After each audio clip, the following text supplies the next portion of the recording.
la cuisine et on va réaliser des Kringles de Noël. Vous allez voir, c'est hyper facile à réaliser. Pour commencer, nous aurons besoin de 100 g de chocolat auquel je suis venue mettre 25 g de beurre. Ici, il est demi-sel. Et on va mettre tout ça à fondre, bain-marie, micro-ondes, comme on le veut. On fait fondre notre mélange. Pendant que mon chocolat fond, j'ai ici un œuf entier auquel je viens ajouter un sachet de sucre vanillé et 50 g de sucre. Il n'y a pas beaucoup d'ingrédients. On vient ajouter 105 g de farine à laquelle j'ai mis une cuillère à soupe de levure chimique. Si on n'utilise pas de beurre demi-sel, on vient rajouter une petite pincée de sel à ce moment.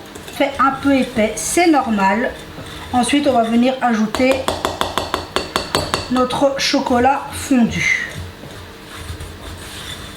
Donc ici, maintenant, on attend que notre chocolat soit fondu pour venir l'ajouter à notre pâte.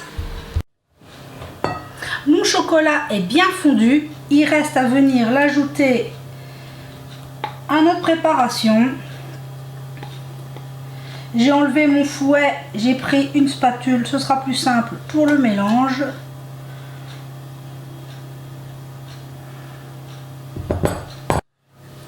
Et une fois qu'on a mis tout notre chocolat dans notre pâte, il suffit de bien mélanger. Une fois qu'on obtient une jolie pâte, on va tout simplement la placer au frais pendant 20 à 30 minutes. Et pendant ce temps, on va préchauffer notre four à 170 degrés, excusez-moi, comme ça notre four sera chaud au moment de fourner nos Kringles. Après son passage au frigo, il ne reste plus qu'à venir façonner nos Kringles.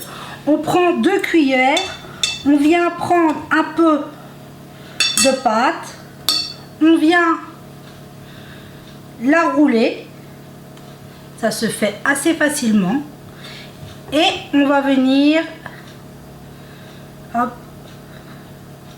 la rouler dans le sucre glace, hop, en évitant d'en mettre un peu partout, et hop, on la place sur notre feuille de papier cuisson. C'est parti, il suffit de faire la même chose pour toute notre pâte. Donc on vient, on roule et on vient hop, dans le sucre glace tout simplement. Donc c'est parti, je fais le reste et on se retrouve. J'ai réalisé tous mes petits biscuits. Il suffit maintenant de venir les aplatir légèrement.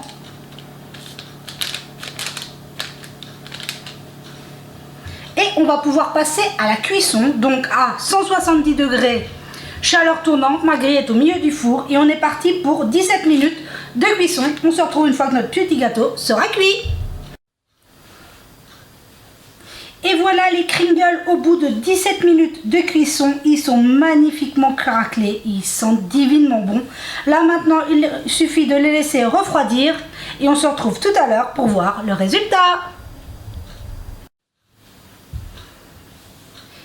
Mes Kringles ont eu le temps de refroidir, je les ai placés dans un joli plat. J'en ai coupé un pour vous montrer le résultat. Regardez-moi ça, c'est juste magnifique. Donc j'espère que tout va bien pour vous, prenez soin de vous et de ceux que vous aimez et on se dit à très vite pour la prochaine vidéo.